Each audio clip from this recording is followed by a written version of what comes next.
Shalom saudara, senang bisa kembali berjumpa di ibadah online GBI Putra.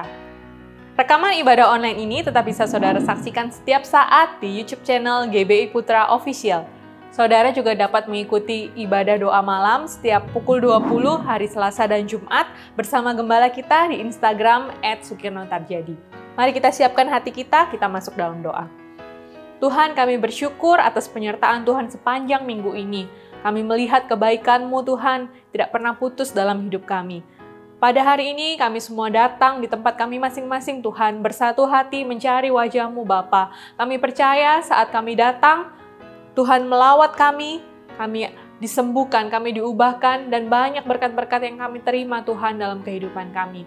Tuhan berkati seluruh pelayan yang melayani pada hari ini, juga tim multimedia, Tuhan berkati dengan limpah, juga hamba-Mu yang akan menyampaikan kebenaran firman-Mu Tuhan, Engkau urapi beliau Tuhan.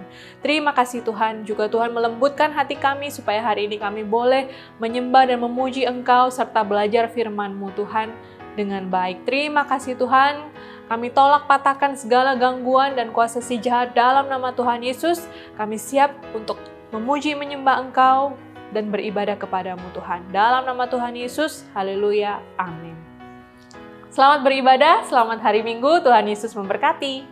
Haleluya, puji Tuhan, shalom jemaat GBI Putra yang dikasihi Tuhan. Boleh lambaikan tangan buat Allah yang dahsyat, haleluya. Yang percaya katakan amin. Yang percaya bangkit berdiri, tepuk tangan buat Tuhan. Kita akan masyurkan dia lewat pujian ini. Sorakan haleluya.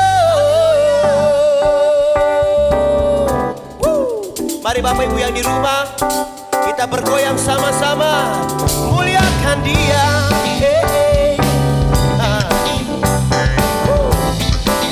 Come on.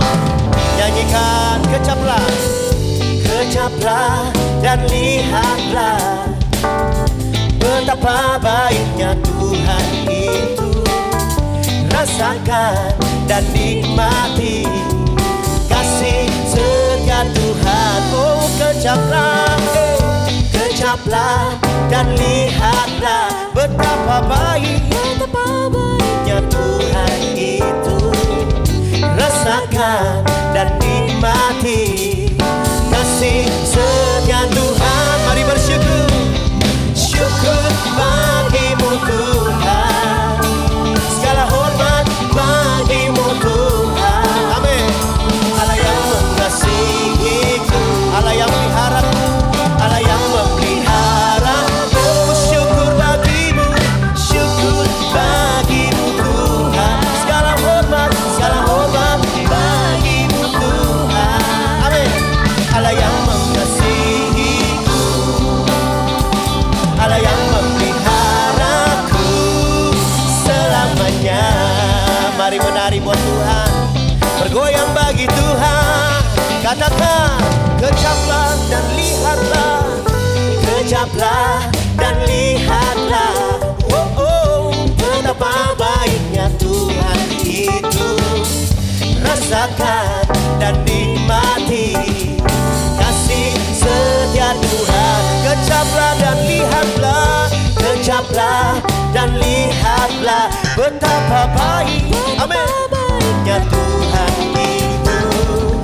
Rasakan dan nikmati kasih setia Tuhan. Oh, syukur bagimu Tuhan, amin, segala hormat bagimu Tuhan. Allah yang mengasihiku, oh, Allah yang memelihara. Nyanyikan syukur, syukur bagimu Tuhan, segala hormat bagimu Tuhan. Allah yang mengasihiku, Are you ready? Here we go. Satu, tergegas, terkekang oleh masalah. Saat prahara membangkitkan amarah, pilihan di hadapan. Bingung kurasakan, pada kasih-Mu jawaban ku dapatkan. Hanya satu nama, hanya satu arah, berserah padanya, hanya satu cara. Ku kecapi lalu ku rasapi, kasih-Nya membara, begitu berarti. Syukur bagimu Tuhan, amin, segala hormat bagimu Tuhan. Allah yang mengasihiku, Allah yang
yang sanggup menyangkali. Kau Alfa Omega. Katakan luar biasa. Yes Lord. Perbuatanmu heran. Dulu sekarang selamanya. Here we go. Lakukanlah lagi keajaiban dalam nama-Mu Tuhan. Nyatakanlah lagi kemuliaan-Mu atas hidup. Sorakan, hidupku penuh mujizat. Yang percaya hidupnya penuh mujizat, katakan amin.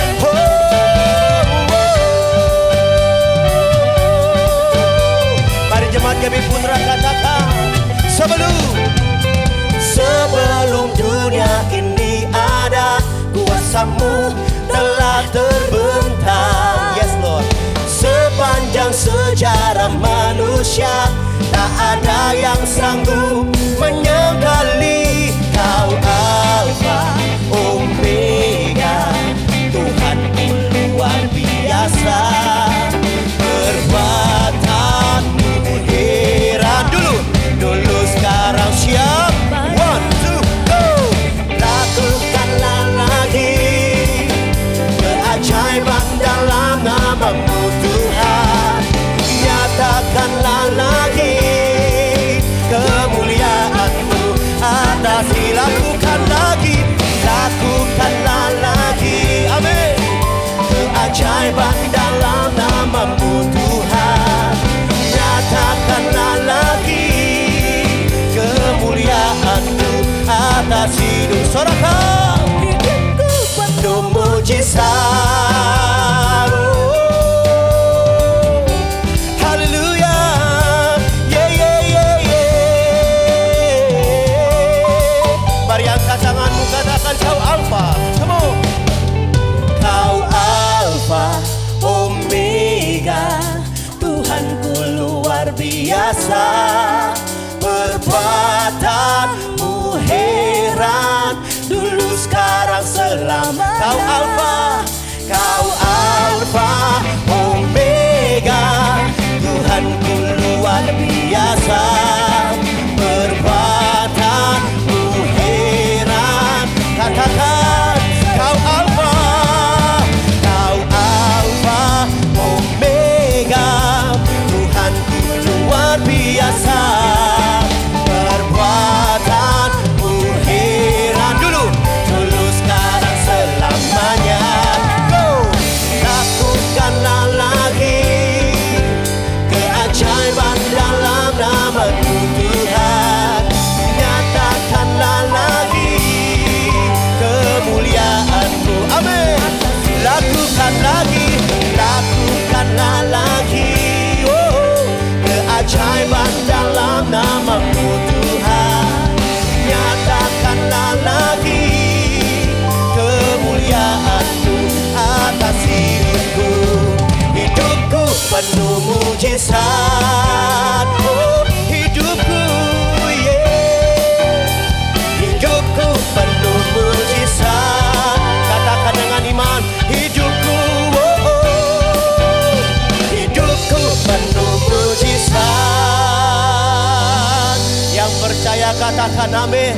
Yang percaya berikan sorak-sorai bagi Raja. Sorakan haleluya.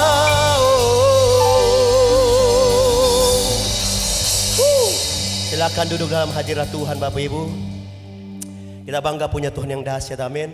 Tuhan yang hebat, luar biasa, yang melakukan mujizat sampai detik ini, amin. Haleluya. Waktunya untuk memberi, waktunya untuk menabur. Kita beri dengan penuh sukacita. Bapak Ibu yang di rumah, beri dengan penuh sukacita, amin. Nanti di layar TV Bapak Ibu ada nomor rekening, beri dengan penuh sukacita. Mari kita satu di dalam doa. Terima kasih Tuhan, kami bangga punya Allah seperti Engkau. Mujizat Tuhan, perkara Tuhan yang hebat akan terjadi atas kami, keluarga kami Tuhan. Di dalam nama Yesus, bisnis kami diberkati, bisnis kami diberkati dalam tangan Tuhan. Terima kasih Tuhan, apa yang dikerjakan umat-Mu diberkati Tuhan. Dalam nama Tuhan Yesus, yang siap memberi, yang siap menabur, sama-sama kita katakan amin. Selamat memberi, Tuhan Yesus memberkati kita. Siapkan hatimu. kita akan mendengarkan firman Tuhan. Haleluya. Terima kasih Tuhan. Kami bersyukur.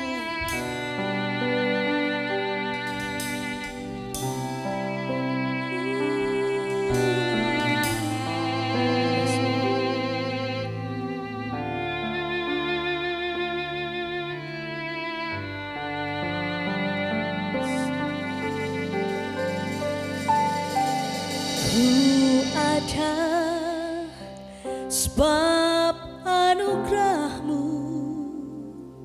ku ada karena kasihmu, Tuhan Yesus. Ku berterima kasih buat kasih rahmat-Mu.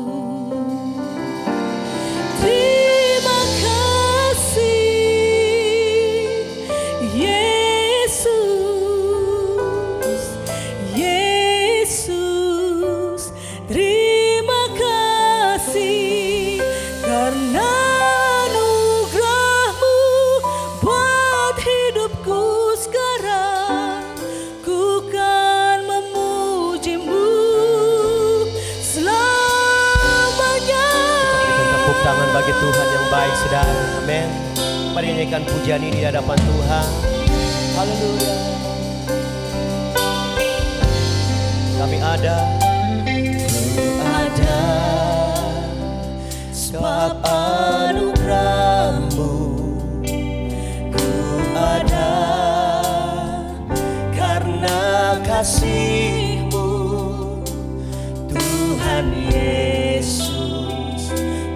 Berterima kasih buat kasih rahmat-Mu. Sekali lagi katakan, ku ada sebab anugerahmu. Amin. Ku ada karena kasih-Mu, Tuhan Yesus. Ku berterima kasih buat kasih. Mari pandang Tuhan, naikkan syukurmu, katakan terima kasih Yesus, Yesus. Terima kasih hanya anugerah-Mu buat hidupku sekarang. Bukan memuji-Mu selamanya. Nyanyikan ku ada, amin. Sebab anugerah-Mu, benar Bapa. Ku ada karena kasih-Mu, Tuhan Yesus. Tuhan Yesus. Ku berterima kasih buat kasih rahmat-Mu. Terima kasih, terima kasih Yesus, Yesus. Terima kasih karena anugerah-Mu buat hidupku sekarang.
yang kau perbuat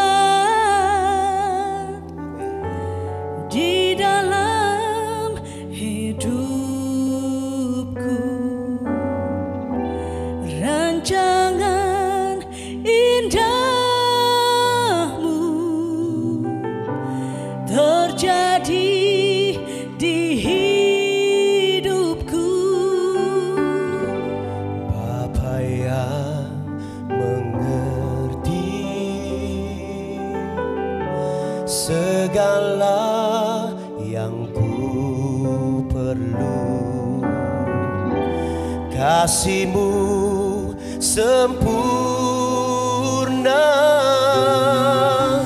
nyata dalam hidupku. Ku bersyukur Bapa, ku bersyukur Tuhan, buat kasih setiamu di dalam hidupku. Ku bersyukur, ku bersyukur, ku bersyukur Bapa. Kami bersyukur Bapa, Ku bersyukur Tuhan, buat kasih setiamu, buat kasih setiamu di dalam hidupku. Ku bersyukur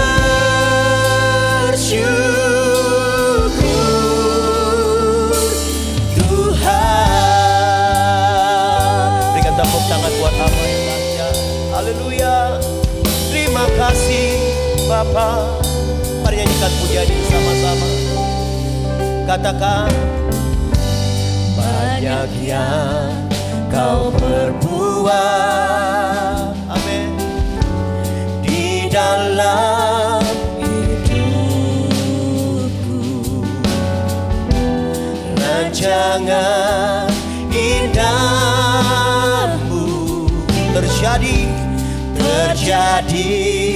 di kau Bapa yang mengerti, Bapa yang mengerti segala yang ku perlu, kasih-Mu, amin, sempurna nyata dalam hidupku. Ku bersyukur Bapa, ku bersyukur Tuhan, buat kasih setiamu, buat kasih setiamu di dalam hidupku. Ku bersyukur Bapa, ku bersyukur Bapa, ku bersyukur Tuhan, yes Lord, buat kasih setiamu, buat kasih setiamu di dalam hidupku. Ku bersyukur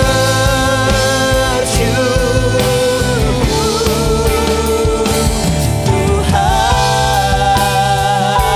oh, kami bersyukur Tuhan,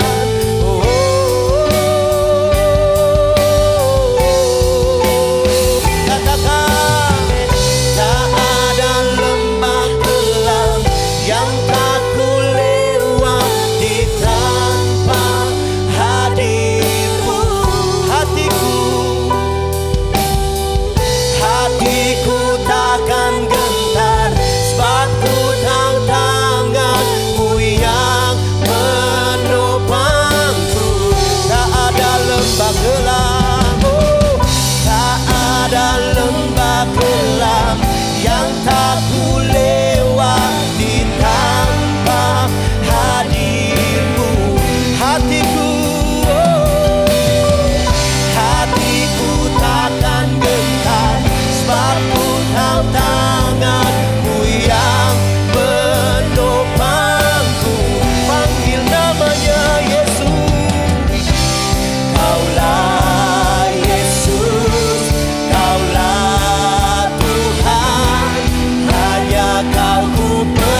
Bapak Ibu yang di rumah, naikkan syukurmu di tahun yang baru ini.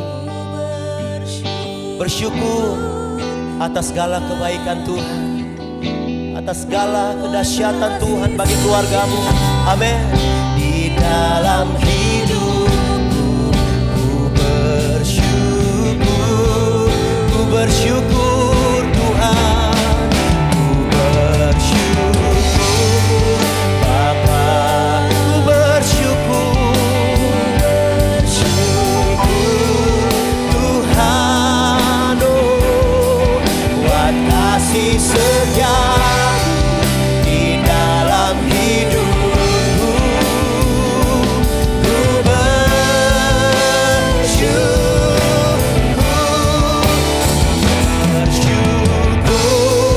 Bapa, ku bersyukur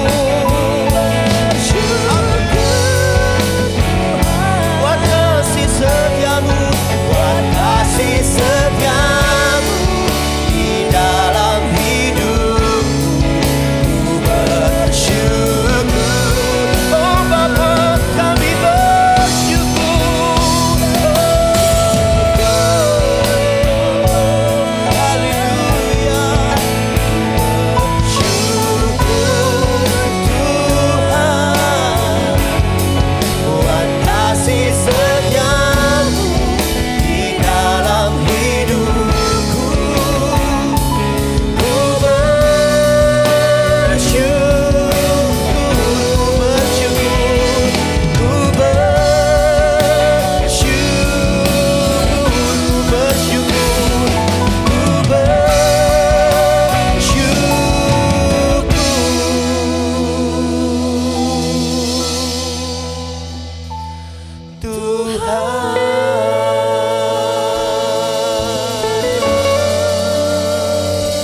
Haleluya. Haleluya.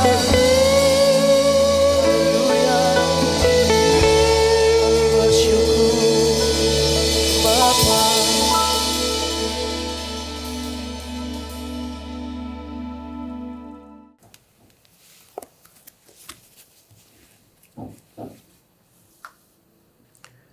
Saudara-saudara sekalian semuanya, shalom dan selamat beribadah dalam ibadah online kita pada hari Minggu pagi ini. Di tengah-tengah situasi yang sangat amat mencekam pada saat ini, berita-berita negatif terus bermunculan. Saudara dan saya itu perlu mendengarkan berita positif. Sebab kalau tidak, kita akan terbawa oleh arus dan kita akan hanyut. Maka kesempatan ini, saudara-saudara sekalian, mari kita berikan hati kita, berikan perhatian kita, fokus kita kepada pemberitaan firman Tuhan. Karena dari situ akan mengalir kekuatan, tuntunan buat kita sekalian di tengah-tengah masa sulit ini. Jadi karena itu mari kita konsentrasi semuanya dan kita akan masuk dalam doa sebentar ya. Mari kita sama-sama berdoa. Terima kasih Bapa Sorgawi karena firman-Mu itu pelita bagi kaki kami dan terang bagi jalan kami. Di tengah-tengah situasi, keadaan dunia yang semakin hari semakin bertambah gelap, kami sungguh bersyukur buat firman-Mu ya Tuhan. Karena itu biarlah firman-Mu dinyatakan di tengah-tengah kami pada hari ini pakai hamba-Mu menyampaikan isi hati Tuhan, petunjuk Tuhan buat kami sekalian. Terima kasih dan berikan kepada setiap kami tanah hati yang subur sehingga firman-Mu ketika ditaburkan tidaklah kembali sia-sia, melainkan dia bertumbuh, dia berbuah dalam hidup kami. Dan kami siap ya Tuhan, tidak hanya semata-mata mendengar firman saja, tapi mendengar lalu melakukan apa yang kami dengar. Dalam nama di atas segala nama, dalam nama Tuhan Yesus Kristus kami sudah berdoa, bahkan sudah menerima semua jawaban doa kami ini. Amin, amin, haleluya. Berapa Bapak Ibu yang pernah ikut lari maraton? Tidak banyak, pasti. Kenapa? Jaraknya nggak kuat. Lari maraton itu mencakup jarak sejauh 42 km, 195 meter. Ini adalah maraton yang zaman modern ya. Zaman dulu larinya hanya 40 kilo. Ada ceritanya lah, kita tidak bahas di sini. Kalau hitungan milnya adalah 26,2 mil. Demikianlah sejak maraton modern diadakan sampai sekarang dan kayaknya seterusnya. Namanya lari maraton itu di negara manapun, di tempat manapun, di kota manapun juga, di musim apapun juga. Pokoknya yang namanya lari maraton itu adalah 42 km 195 meter. Tidak pernah kurang, tidak pernah lebih. Setengah meter, 1 meter pun nggak pernah kurang, tidak pernah lebih. Kecuali satu kali. Bulan Mei tahun 2005. Ada maraton di kota Chicago yang dikenal dengan nama Lakeshore Marathon. Itu diadakan pada Hari Pahlawannya orang Amerika sana itu pada bulan Mei. Panitia itu salah hitung, salah ukur jarak. Sehingga lari yang mestinya itu adalah 26,2 mil, itu mereka ketambahan 1 mil. Jadi jaraknya itu jadi nambah 1,6 kilometer. Ya. Jadi para pelari yang sudah kecapean itu jadi bingung. Kenapa? Karena garis finishnya itu tidak seperti biasa, lebih mundur. Mestinya mereka merasa, saya udah nyampe nih. Loh kok tahu-tahu nggak ada garis finish? Nah, jadi mereka akhirnya ya terpaksa mesti berlari terus. Rasanya mestinya sudah berhenti, tapi kok dipaksa lari terus. Kayaknya hari-hari ini kita seperti demikian deh, saudara sekalian. Harusnya pandemi ini sudah selesai. Bulan Maret, April, Mei, kita sudah mulai tenang. Dan kita pikir 1-2 bulan lagi, kita akan sampai garis finish pandemi. Pandeminya akan selesai nih. Ya. Udah cukuplah setahun dah merasakan hidup terpenjara, terbatas dalam segala hal. Ya. Kita sudah bersiap-siap memulai hidup normal atau new normal. Tahu-tahu diperpanjang. Ya. Udah mau garis finish, tahu-tahu finishnya digeser. Kayak orang main bola, saudara sekalian, gawangnya itu lari terus, ya, pindah terus. Kita nggak mau tahu gimana caranya golnya itu, nggak bisa sama sekali, ya. Nah, kita jadi sebenarnya orang kebingungan, dan rasanya itu terlalu capek untuk terus berlari lagi, kan begitu. Tapi menurut saya sekarang bukan waktunya untuk orang berhenti berlari. Justru sekarang waktunya kita untuk kita ini kuatkan diri kita dan kita ini perlu terus berlari. Sekalipun sekali lagi rasanya itu pengen berhenti berlari, ya. Nah, sekarang ini ditambah lagi dengan sekarang ini makanan kita sehari-hari adalah bunyi sirene, baik sirene ambulans ataupun sirene mobil jenazah. Ya. Yang lelah bukan saja kita, orang-orang biasa. Tapi yang lelah juga para nakes. Mereka yang ada di garis depan itu. Ya. Dan mudah-mudahan, ya, doa kita semua, pemerintah kita jangan sampai juga ikut capek dan bingung. Yang jelas, saudara-saudara sekalian, pada saat beginilah kita ini memerlukan kekuatan ekstra untuk kita berlari ekstra.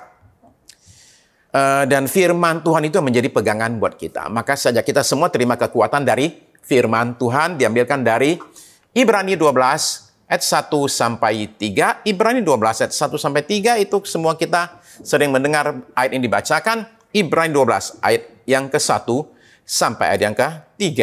Karena kita mempunyai banyak saksi, bagaikan awan yang mengelilingi kita, marilah kita menanggalkan semua beban dan dosa yang begitu merintangi kita dan berlomba dengan tekun dalam perlombaan yang diwajibkan bagi kita.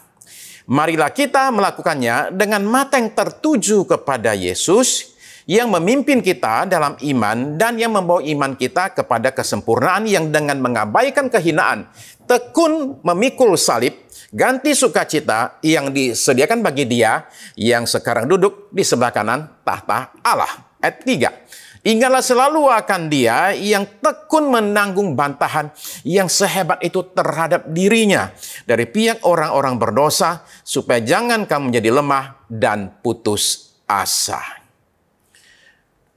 Salah satu kesalahan terbesar yang pernah diajar seorang hamba Tuhan kepada saya adalah bahwa kekristenan itu, ikut Yesus itu adalah seperti orang naik yang namanya eskalator.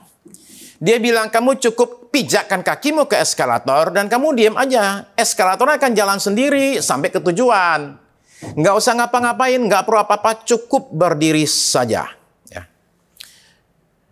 Nah, tapi Alkitab berikan kepada kita gambaran yang berbeda sama sekali, Bapak Ibu sekalian. Ya, Ibrani itu menggambarkan hidup kita dalam Kristus itu seperti suatu perlombaan. Ini perlombaan ini diwajibkan tadi katanya bagi kita, ya, di ayat 1 tadi. Perlombaan yang diwajibkan bagi kita. Jadi suka nggak suka, mau nggak mau, terima nggak terima, sadar nggak sadar, semua kita harus ikut dalam perlombaan ini. Ya. Nah, waktu kita ikut lomba, kita tidak mungkin bersikap seperti orang lagi naik eskalator. Masa berlomba kita diam aja? Nggak mungkin. Ada hal tertentu yang perlu dilakukan oleh seorang yang mengikuti suatu perlombaan. Ya. Nah, perlombaan ini dalam kehidupan kita ini, itu ada kendala yang perlu kita perhatikan. Karena itu bisa buat kita tidak sampai ke garis finish. Menurut Ibrani, ada 3 kendalanya yang paling tidak saya temukan. Yaitu yang pertama di ayat 1, kita dikasih tahu bahwa ada beban dan dosa yang bisa merintangi larinya kita. Jadi lari kita jadi tidak efektif. Kita mesti bisa lari dengan cepat, tapi gara-gara ada beban, ada dosa, maka larinya menjadi tersendat. Ya. Itu yang pertama ya, adanya beban dan dosa. Terus yang kedua adalah, yaitu bisa jadi seseorang itu lari tanpa tahu petunjuk atau arahnya kemana nih. Jadi dia memang larinya mungkin kencang, larinya mungkin semangat sekali, tapi dia tidak tahu mesti lari kemana. Dan lama-lama capek juga kalau lari tanpa ada tujuannya itu. Ya. Lagi pula jangan-jangan juga akhirnya ketemu tujuan, tapi tujuannya salah lagi. Ya, ini sering terjadi. Lalu yang ketiga adalah, yaitu bisa jadi kita jadi kecapean dan kita jadi patah semangat. Jadi kita jadi berhenti lari dan akhirnya kibarkan bendera putih, nggak mau lari lagi. Terlalu capek. Ya. Udah cukup nyerah aja.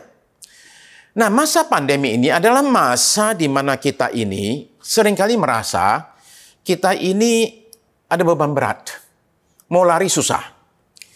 Bahkan seringkali kita merasa itu kayak ada di tengah kabut. Kita nggak tahu mau lari kemana nih. Tujuan kita udah hilang sama sekali. Kita nggak tahu mesti lari kemana. Dan di masa pandemi, seringkali kita juga merasa bahwa, aduh saya udah nggak kuat. Capek, patah semangat.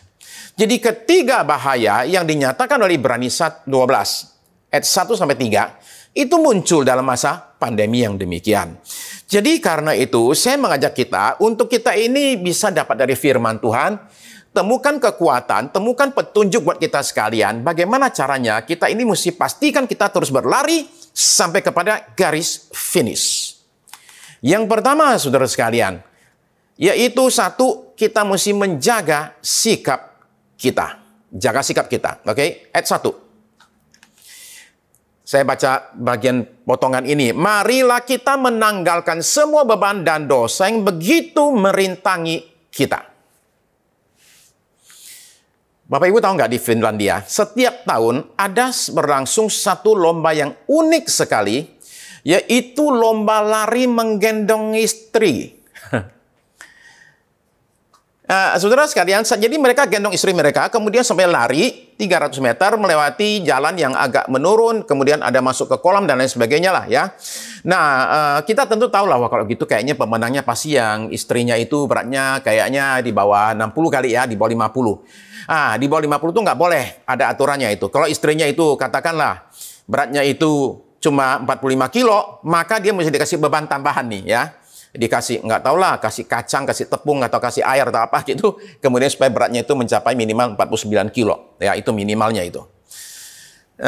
Nah, lomba ini dikasih peringatan di situs lomba di Inggris. Saya bacakan peringatannya ya. Menggendong istri bisa menjadi kegiatan yang berbahaya, yang bisa menyebabkan beberapa cedera berikut: tulang belakang bergeser, kaki atau tangan patah, anggota tubuh keseleo, kerusakan tulang punggung dan leher, cedera wajah, tengkorak retak, hernia, dan berbagai sakit dan cedera lain, dan termasuk kemungkinan meninggal itu karena gendong istri sambil lari. Ya, saudara sekalian, itu kan lomba lari yang sebenarnya buat lucu-lucu aja. Ya. Dalam setiap perlombaan lari, seorang pelari itu berusaha supaya tidak membawa beban yang tidak perlu, termasuk baju yang dipakai. Sehingga kadang kita lihat para pelari, kadang kita ini jadi bingung loh. Ini sebenarnya pelari apa perenang nih? Ya, saking berusaha untuk pakai baju yang minim-minim supaya tidak menjadi beban. Pelari manapun tidak mungkin lari, pelari yang lomba ya, nggak mungkin lari sambil nyeret kulkas atau sambil mikul kambing bengkak. Nggak mungkin, saudara sekalian. Segala beban mesti dihilangkan. Ya.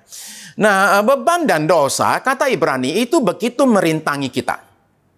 Saudara pernah nggak lihat orang lomba lari? Namanya lomba lari halang rintang.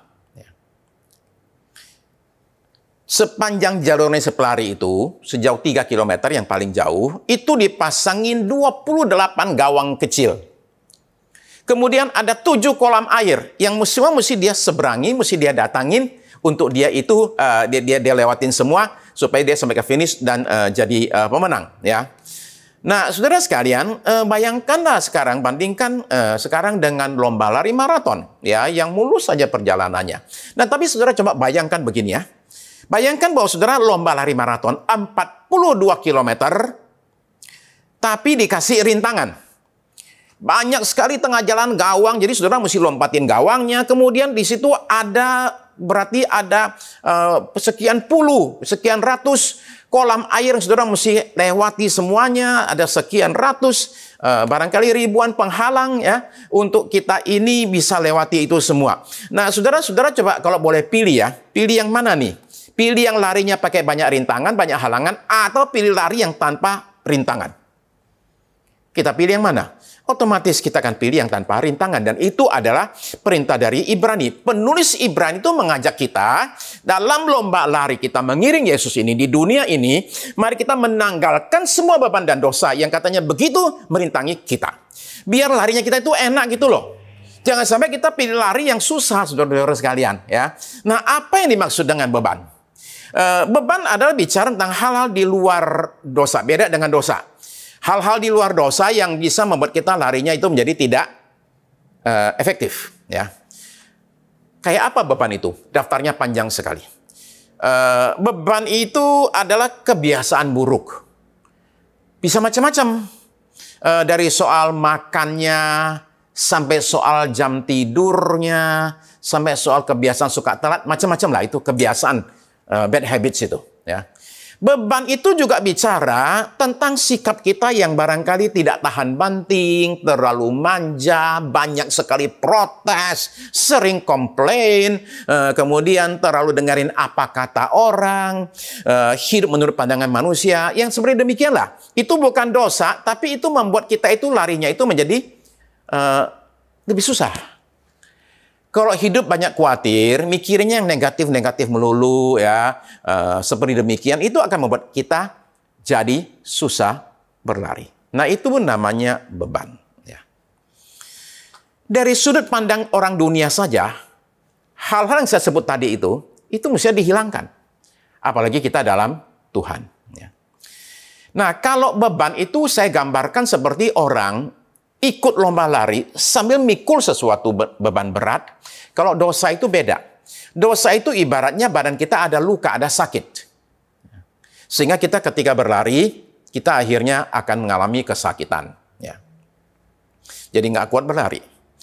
Nah, saya nggak perlu bikin list dosa itu apa aja. Saya yakin Bapak Ibu semua tahu ya apa yang namanya dosa itu. Nah, beban dan dosa itu mesti kita tanggalkan, kata Ibrani. Ya, menanggalkan dosa artinya meninggalkan dosa. Ya, kita harus hentikan semua beban dan dosa ini yang membuat kita susah berlari ya. Oke, itu yang pertama. Mari kita jaga hidup kita, jaga sikap kita, sehingga beban dosa itu kita singkirkan dari hidup kita. Dan masa-masa pandemi adalah masa menurut saya paling cocok untuk kita putuskan, saya harus hentikan semua hal-hal ini yang membuat saya susah berlari. Yang kedua adalah kita mesti jaga mata kita. Jaga mata kita. Ini kata Ibrani pasal 12 ayat 2 yang tadi kita sudah baca, kita ulang ya. Marilah kita melakukannya. Melakukan lomba itu ya. Dengan mata yang tertuju kepada Yesus. Ya. Nah, fokus itu berbeda dengan melihat. Setiap orang yang punya mata, begitu buka mata otomatis melihat. Ya. Melihat itu tidak perlu usaha. Melihat itu otomatis. Buka mata otomatis melihat. Ya. Kalau fokus itu beda. Fokus itu memerlukan upaya dan kesengajaan dan pilihan. Maksudnya begini, fokus adalah di depan saya itu ada 10 hal yang bisa dilihat, maka saya fokus pada satu saja. Nah, ketika saya fokus pada satu saja, otomatis yang sisanya saya nggak lihat, jadi kabur. Jadi fokus itu adalah suatu kesengajaan dan suatu pilihan. Maka saudara-saudara sekalian, kita ini mesti perhatikan, kita ini mau fokus apa dalam hidup ini? Kemana kita akan taruhkan fokus kita? Karena begitu kita fokus satu hal yang saya katakan tadi, yang lain menjadi tidak terlihat. Apa yang menjadi fokus saudara, itu akan menentukan banyak hal dalam hidup saudara. Termasuk perasaan saudara, dan akhir menentukan hidup saudara. Ya, fokus menentukan. Apa yang menjadi fokus saudara? Kita sekalian, seluruh dunia pada hari-hari ini. Cuma satu, COVID. Setiap hari kita dicekokin angka penderita COVID yang baru. Itu negatif. Ya. Berita yang bikin stres. WA grup kita, isinya itu tiap kita buka pagi, atau kadang ada yang buka WA tengah malam, ada kan? Ada ya, tengah malam, jam 3, oke? Nah, buka WA jam 3 pagi. Baca WA, isinya itu apa? Isinya berita COVID. Ya. Obat COVID. Ya. Yang belum tentu benar. Ya. Si A COVID, si B COVID. Demikianlah malam jadi nggak bisa tidur. Tengah malam pun bangun nggak bisa tidur lagi. Subuh pun bangun nggak bisa tidur. Akhirnya kita ini susah sekali mengalihkan perhatian kita dari si COVID ini. Nah, saudara mungkin berkata demikian, Pak, tapi bukankah ini kan bahaya? Jadi kita mesti perhatiin bahaya dong. No, saudara-saudara sekalian. Oke? Kenapa? Karena kalau saudara fokus kepada sesuatu ancaman seperti demikian, maka hidupmu dikuasai oleh ancaman tersebut. Dan ancaman itu semakin dilihat, semakin besar. Jadi, kita ini jangan fokus kepada semua kabut yang ada di sekitar kita. Ibrani itu berkata, kalau kita ingin bisa terus berlari dan sampai ke finish, maka fokus kita itu harus kepada Yesus saja. Hanya Yesus yang menjadi tujuan daripada pandangan kita di tengah-tengah kegelapan ini. Kenapa kepada Yesus? Harus fokus sama Yesus. Begini, oke. Pertama kata Ibrani, coba kita baca ulang ya. Lanjutan ayat 2 tadi ya. Yang memimpin kita dalam iman dan yang membawa iman kita itu kepada kesempurnaan. Yang dengan mengabaikan kehinaan tekun memikul salib ganti sukacita. Yang disediakan bagi dia yang sekarang duduk di sebelah kanan tahta Allah. Jadi yang pertama, kenapa mesti fokus pada Yesus? Nomor 1. Karena Yesus adalah pemimpin kita dalam iman kita. Dia menentukan arah kita. Kita nurut sama Yesus. Dia ke kanan, kita ke kanan. Dia ke kiri, kita ke kiri. Dia lurus, kita lurus. Kita ikuti apa yang dia lakukan dalam lomba lari kita ini nih. Ya. Apa yang dia suka, saya suka. Apa yang dia benci, saya juga benci. Nah, soal yang namanya pemimpin ini menentukan, karena tadi saya cerita tentang maraton yang kacau balau itu loh. Ya. Ada satu orang pelari wanita yang sudah memimpin di depan. Ya. Di satu tempat, dia agak bingung. Kenapa? Karena nggak ada tanda arah. Dia tanya sama petugas. Petugasnya bilang, yuk belok. Dia belok. Salah. Akhirnya dia nggak jadi juara 1. Ya, padahal udah memimpin di depan. Gara-gara dia muter lagi. Jadi larinya lebih jauh lagi daripada 27 mil tadi itu. Ya. Jadi siapa yang memimpin saudara, itu menentukan hidup saudara. Jadi kepada siapa kita tujukan mata kita, itu menentukan sekali. Fokus kita itu menentukan hidup kita. Jadi pertama, fokus pada Yesus karena apa? Karena Yesus itu pemimpin kita dan dia adalah pemimpin yang bisa diandalkan. Dia tidak pernah salah. Nomor 2, fokus pada Yesus karena Yesus itu yang menyempurnakan iman kita. Memimpin kita iman dan membawa iman kita kepada kesempurnaan. Jadi tanpa Yesus kita tidak akan pernah sampai ke garis finish. Tanpa Yesus kita tidak akan pernah sempurna. Kalau kita perhatikan kata menyempurnakan itu dalam bahasa Yunani itu bisa diartikan menyelesaikan. Jadi kalau kita lihat Yesus itulah yang memimpin kita dalam iman, artinya dia yang mengawali iman kita, tapi dia juga yang katanya mengakhiri, dia yang melengkapi iman kita. Tanpa Yesus kita tidak berdaya. Dari awal adalah Yesus, ujungnya adalah Yesus, tengah-tengah juga Yesus. Ya. Dia yang menopang kita, menguatkan kita. Jadi saudara sekalian, perjalanan hidup kita sepenuhnya didasarkan kepada pertolongan Yesus saja. Tapi ada yang ketiga. Kenapa kita fokus pada Yesus? Kita fokus pada Yesus karena dia tekun pikul salib. Itu kata Ibrani tadi itu, ya. Jadi Yesus itu menjadi teladan saudara dan saya. Salib adalah bentuk hukuman mati yang paling kejam yang pernah ditemukan. Orang yang mati di kayu salib itu disiksa dulu, dicambuk dulu, badannya dibuat berdarah-darah. Lalu dia harus pikul salib.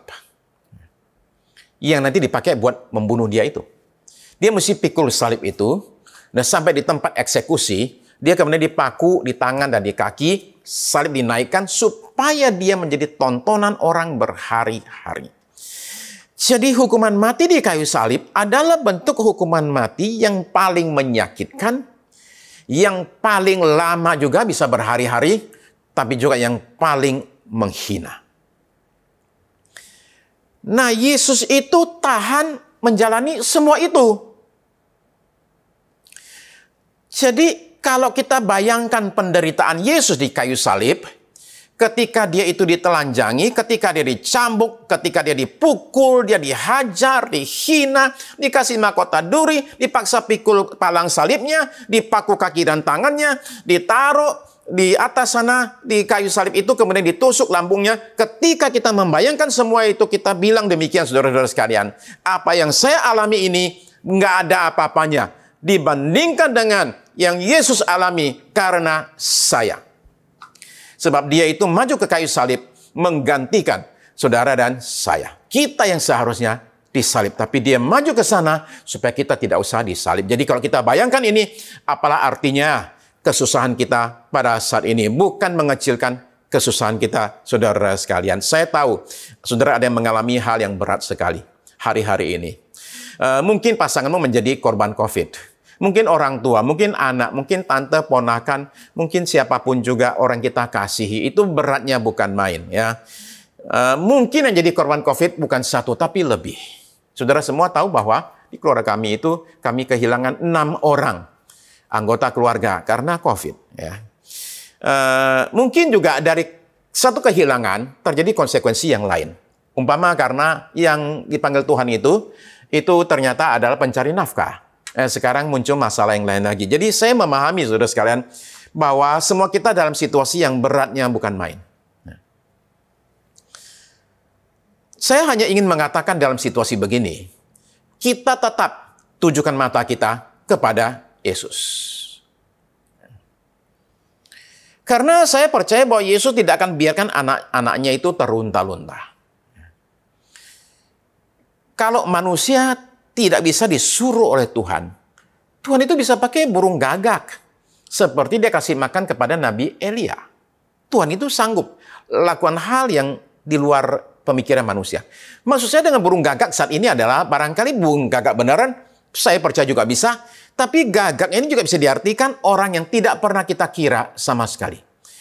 Atau situasi yang nggak pernah kita kira, yang Tuhan pakai untuk memberi makan kepada anak-anaknya. Saya kasih contoh begini ya. Ini namanya Louis Redden. Louis Redden ini dengan baju jelek, ya, baju lusuh, muka pucat, datang ke satu toko makanan ya di dekat rumahnya itu. Sampai di situ dia menghadap kepada yang punya namanya John Longhouse. Dia bilang, saya dengan suara pelan banget lah ya. Dia bilang, saya boleh nggak diutangin dulu, saya mau ambil makanan, diutangin dulu. Suami lagi sakit, anak 7. Dan ini semua anak-anak ini semua perlu makanan, boleh nggak saya utang dulu? Nah, si John Longhouse bilang gini, nggak, keluar. Masa nggak ada duit mau belanja? Saya nggak ngasih utang. Nggak. Keluar sana. Nah, si Louis ini, karena sudah situasi mepet, itu hilang rasa malunya. Dia bilang, saya mohon tolonglah hari ini dikasihkan berapa aja utang. Jadi nanti saya begitu ada uang, cepatnya saya akan bayar. Tolonglah, please. Nggak.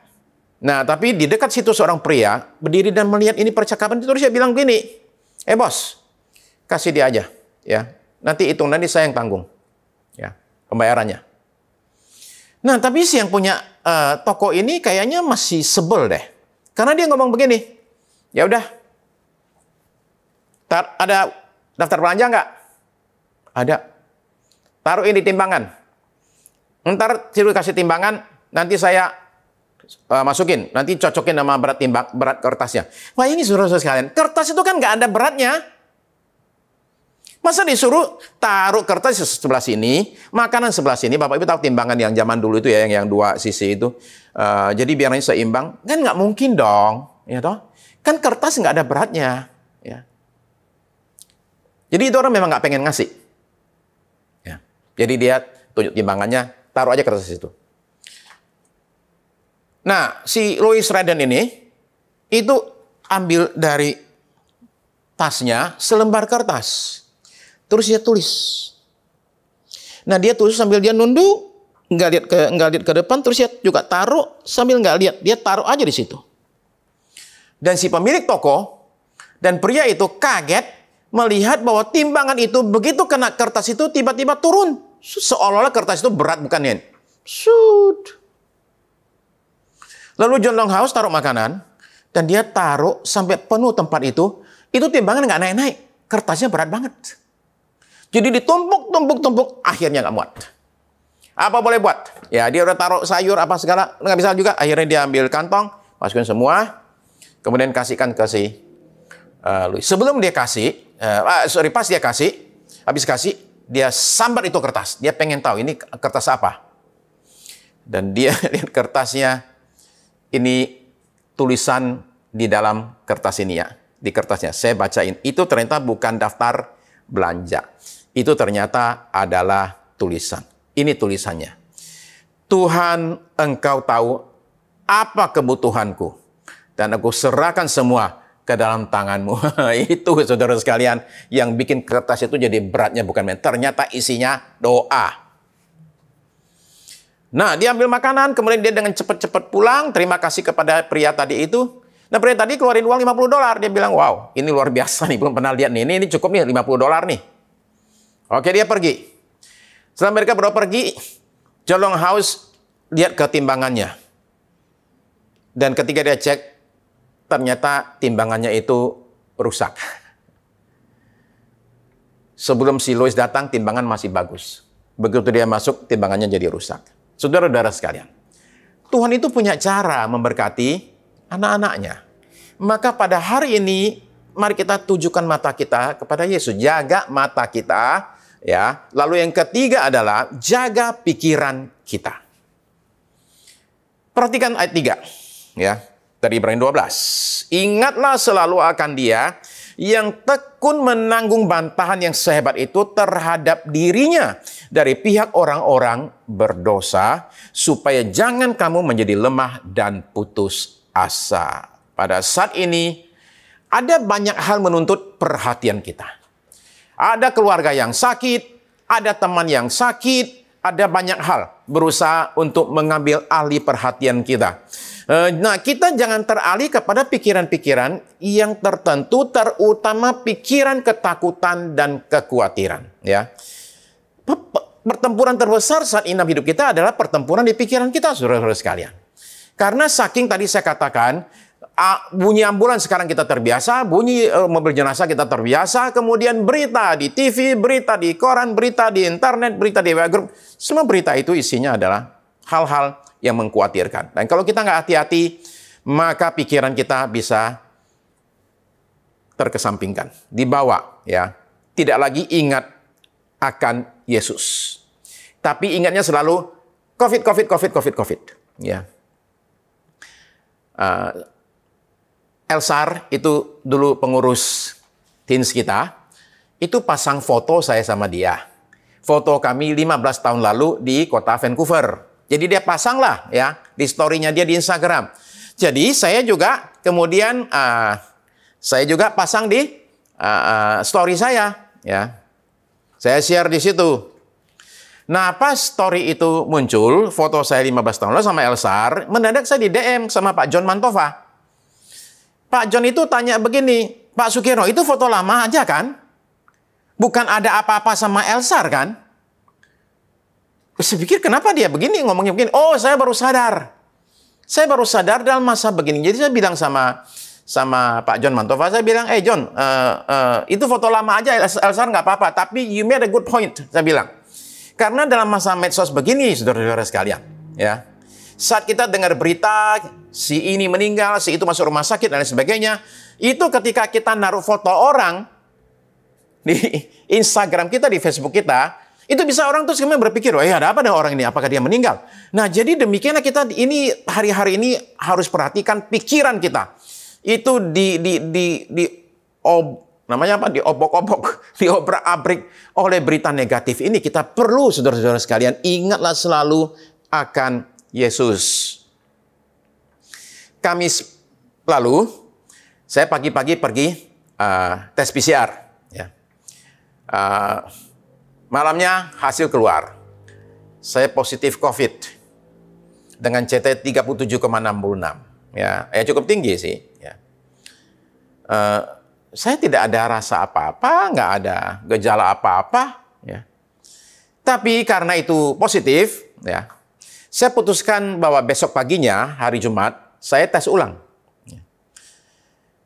Nah, tes ulang di lab lain, ternyata hasilnya negatif.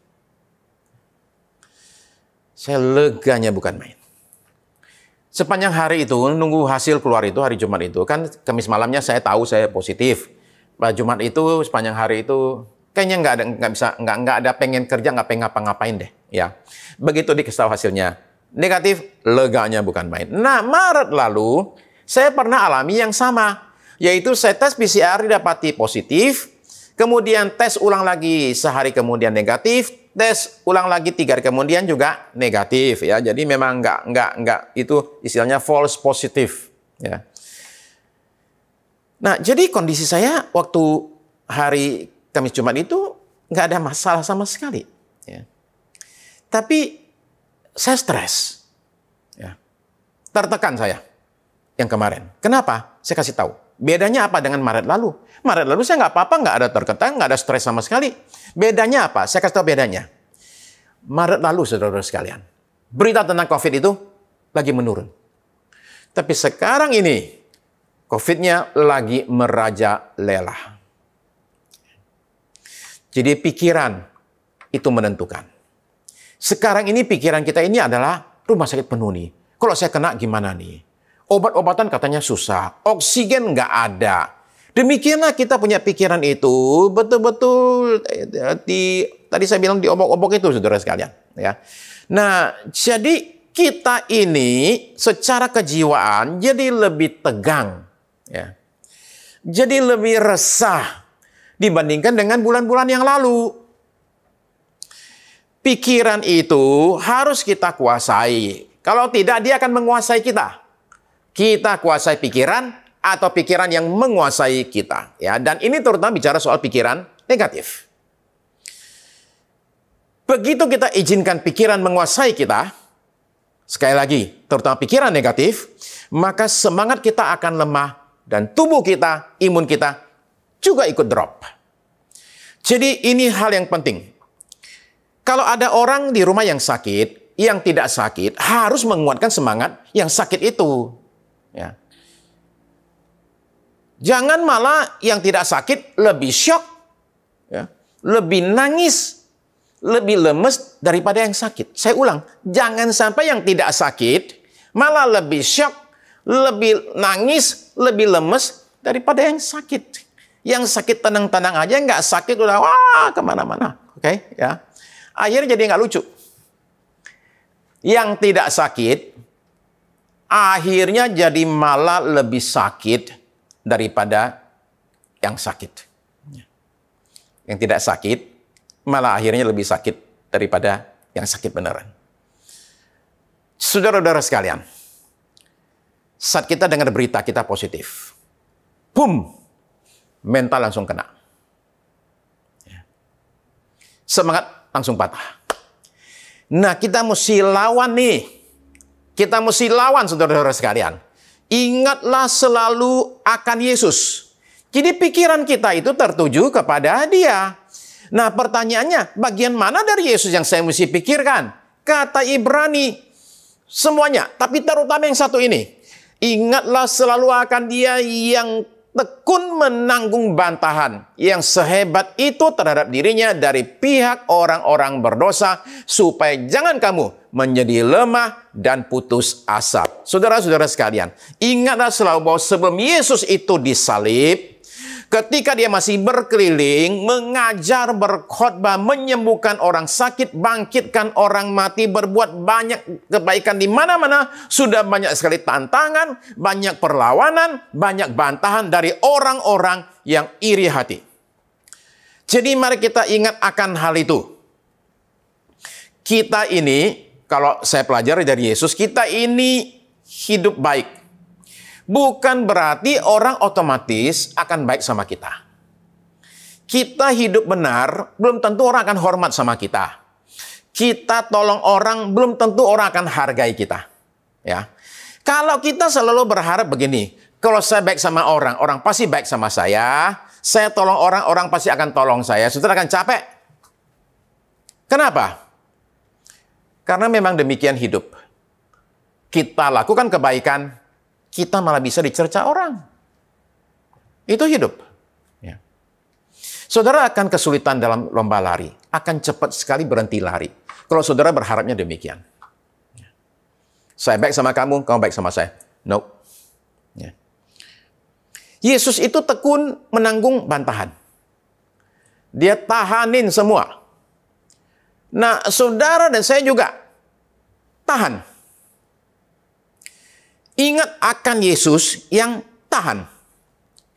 Kita ini tahan terhadap tekanan, tahan terhadap tantangan, tahan terhadap kesulitan, tahan terhadap kesusahan, tahan terhadap penyakit, tahan terhadap penghinaan, tahan terhadap kabar buruk.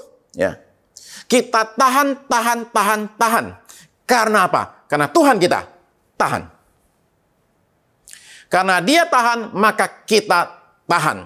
Karena kita tujukan mata kita kepada Yesus, dan ingatan kita selalu adalah tentang Yesus, maka kita akan bertahan. Di tengah-tengah situasi yang tidak baik sekalipun, pada tanggal 20 Februari, 52 tahun yang lalu, tahun 69, 7 orang pendaki, orang Afrika, mencapai puncak gunung Kilimanjaro di daerah Uganda. Ya, Kilimanjaro itu gunung paling tinggi se-Afrika dengan tinggi hampir 6.000 meter, 5.895 meter. Ya, nah 7 orang ini ketika mendaki itu bikin heboh. Berita tersebar di koran-koran di Afrika, muncul berita utama, wow luar biasa 7 orang mencapai gunung Kilimanjaro. Para pendakinya turun, disambut sebagai pahlawan di negara mereka itu. Bahkan akhirnya 3 pasang sepatu boot mereka yang jelek-jelek itu akhirnya ditaruh di Museum Nasional di Uganda.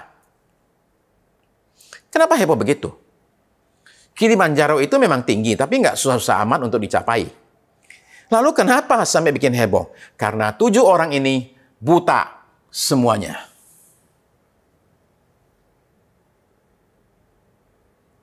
Orang buta mendaki gunung bersalju. Menurut BBC, mereka ini berjuang selama 9 jam melawan katanya. Dengerin, angin kencang dan suhu beku. Pertama kali mereka sentuh namanya salju, menyentuh yang nggak bisa lihat, buta soalnya. Pertama sentuh salju, sentuh yang namanya salju di situ. Mereka berjuang melawan angin kencang dan suhu dingin. Saya bilang, no, enggak begitu. Ada perjuangan lain yang mereka mesti hadapi, yang lebih berat dari sekedar cuaca dingin dan angin kencang. Yaitu, saudara sekalian, perjuangan mereka melawan kegamangan. Gak bisa lihat. Jalannya gak dikenal. Gak ada jalan, gak ada jalan. Itu gak ada jalan di situ, di atasnya. Perjuangan mereka melawan ketakutan mereka, melawan keraguan mereka karena mereka buta. Nah, itulah perjuangan yang lebih berat daripada cuaca dingin dan salju. Semua kita hari-hari ini barangkali terasa seperti orang buta. Serba nggak pasti, serba nggak tahu, mesti ngapain. Apa yang harus kita perbuat? Apa yang akan terjadi nanti? Kita nggak tahu sama sekali. Serba gamang. Pada saat-saat kita merasa gamang, saat-saat kita merasa seperti diliputi kabut tebal, nggak tahu mesti ngapain, apa yang harus dikerjakan? Mari kita ingat bahwa 7 orang buta itu bisa lakukan satu hal yang sebenarnya mustahil kalau mereka kerjakan sendiri. Penyebabnya itu karena apa? Mereka punya guide. Guide yang sudah pernah naik gunung itu dan guide yang bisa melihat. Guide yang sudah punya pengalaman. Tanpa guide itu, mereka tidak akan pernah bisa sampai ke puncak Kilimanjaro.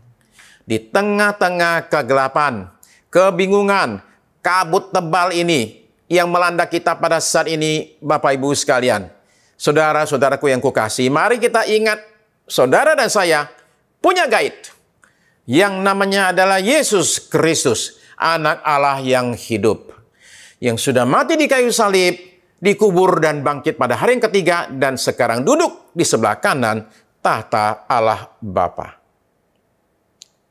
Dia tidak hanya guide kita, tapi dia juga penjaga kita dan pelindung kita. Maka kita ini di bawah perlindungan Tuhan, di bawah tuntunan Tuhan, di tangan Tuhan, kita semua akan aman. Jadi saya ajak kita semua pada hari ini, marilah kita melakukan perlombaan kita ini. Dengan mata yang tertuju kepada Yesus, yang memimpin kita dalam iman, dan membawa iman kita kepada kesempurnaan. Bagaimana caranya? Caranya sederhana, saudara sekalian. Dekatkan dirimu dengan Yesus. Masuk dalam doa, saudara-saudara sekalian. Ya, ambil waktu untuk berdoa. Berbicara kepada Yesus.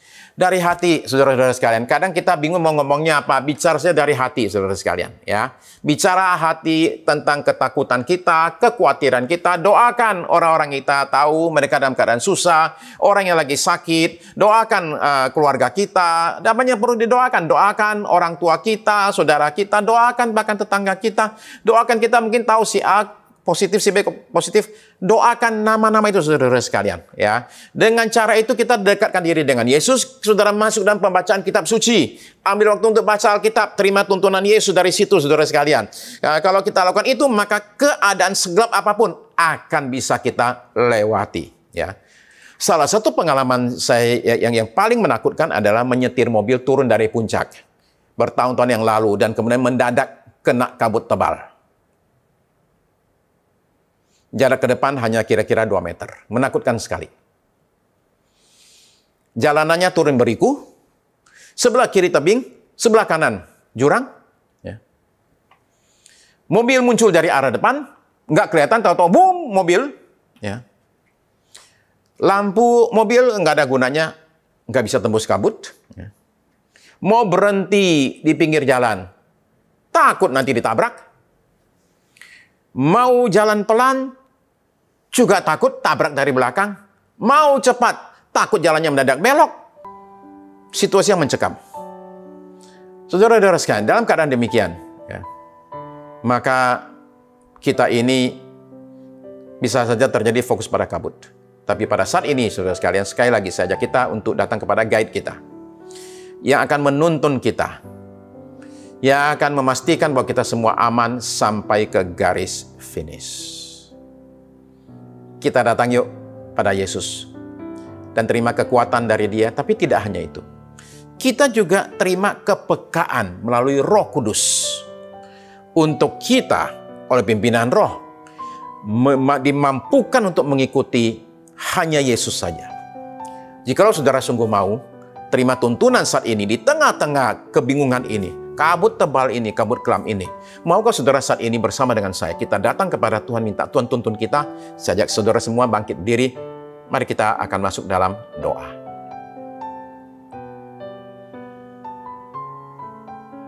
Haleluya. Terima kasih Bapa Sorgawi. Hari ini kami datang Tuhan, bukan dengan kekuatan kami, tapi dalam kelemahan kami dan kebingungan kami. Kami perlu Tuhan menolong kami, menguatkan kami. Tuhan, lihat saudara-saudariku yang berdiri saat ini, yang mengakui bahwa kami perlu Tuhan. Ulurkan tanganmu Tuhan Yesus, dan jamahlah kami semua, satu persatu tak terkecuali. Tenangkanlah badai dalam hati kami Tuhan Yesus. Tenangkan badai dalam pikiran kami ya Tuhan. Tuhan, nyatakan karya-Mu yang ajaib atas hidup kami. Hamba berdoa satu persatu kami semua dijamah oleh Tuhan. Dan nyatalah sungguh Tuhan, damai yang melampaui akal itu menguasai hati dan pikiran kami. Terima kasih Tuhan Yesus. Sembuhkan yang sakit ya Tuhan. Sakit COVID saat ini hamba berdoa. Siapapun, dimanapun, bagaimana kondisi pun, Tuhan Engkau sanggup untuk menjamah kami. Termasuk di ICU, di rumah sakit, ataupun isoman di rumah. Engkau sanggup menjamah kami, Engkau sanggup menyatakan kesembuhan yang ajaib, healing grace dari Tuhan itu mengalir kepada anak-anak Tuhan yang hari ini Tuhan memerlukan pertolongan Tuhan, maka kuasa kesembuhan itu terjadi atas kami semua dalam nama Yesus. Terima kasih Tuhan Yesus, yang sakit di luar COVID sekalipun, maka aliran kuasa kesembuhan yang sama itu terjadi atas kami sekalian di dalam nama Yesus. Terima kasih Tuhan atas kesembuhan ini. Sembuhkan tidak hanya badan kami, sembuhkan jiwa kami Tuhan, sembuhkan pikiran kami, sembuhkan keuangan kami Tuhan, sembuhkan rumah tangga kami, sembuhkan bisnis kami, sembuhkan pekerjaan kami Tuhan, nyatakan berkat-Mu, sembuhkan masa depan kami ya Tuhan. Terima kasih Tuhan. Terima kasih Tuhan Yesus, serahkan segala kekhawatiran kami ke dalam tangan Tuhan, Tuhan yang menjaga kami, memelihara kami. Terima kasih hamba-Mu ini menaikkan syukur kepada Tuhan. Sekalipun di tengah-tengah situasi begini, Tuhan Engkau tetap berkarya, tidak berhenti berkarya, memberkati anak-anak-Mu, menyembuhkan kami, menuntun kami. Terima kasih Tuhan. Kami juga memohonkan saat ini berkat ya Tuhan, untuk bangsa kami yang sedang sakit. Tuhan sembuhkan Indonesia. Nyatakan belas kasihan-Mu atas bangsa kami ya Tuhan. Nyatakan kuasa-Mu sehingga Tuhan, pandemi ini, virus ini tertahan dan tidak bisa bergerak jauh oleh karena kuasa-Mu, dan akan musnah pada waktunya dalam nama Yesus. Pimpin presiden kami Tuhan, tuntun dia Tuhan, ambil keputusan tepat, membawa bangsa kami lepas dari situasi ini. Terima kasih Tuhan buat anugerah-Mu Tuhan. Sekarang Tuhan Yesus, nyatakan Tuhan berkat untuk para nakes Tuhan. Kami doakan para nakes semuanya bisa dalam perlindungan Tuhan, bisa melayani para pasien dengan baik karena Tuhan memberikan APD dari sorga buat mereka. Terima kasih Tuhan buat anugerah-Mu Tuhan Yesus. Kiranya Tuhan Engkau memberkati tim PW, juga tim media, dan teman-teman yang berulang tahun minggu yang sudah lalu. Anugerah berkat Tuhan dilimpahkan atas kami sekalian. Tuhan terima kasih Engkau melindungi kami, menjauhkan kami dari segala mara bahaya, dari segala paparan virus-virus jahat, dari segala sakit penyakit, dari segala serangan kuasa kegelapan, dari segala tipu daya manusia. Nyatakanlah hari-hari perlindungan Tuhan berlaku atas kami semua. Terima kasih, kami bersyukur Tuhan. Limpahkan berkat-Mu sekarang atas kami sekalian ya Tuhan. Terima kasih Bapa Sorgawi buat semuanya ini, kami bersyukur dalam nama Yesus. Saudara terkasih dalam Tuhan Yesus, ibadah kita pada hari ini sudah selesai. Mari kita berpisah satu dengan yang lain dengan membawa berkat berlimpah dari Allah Bapa kita di sorga, kasih karunia dari Tuhan kita Yesus Kristus, bimbingan, pertolongan, penyertaan Roh Kudus dari saat ini sampai Maranatha, Tuhan kita kembali kali yang kedua. Amin. Amin.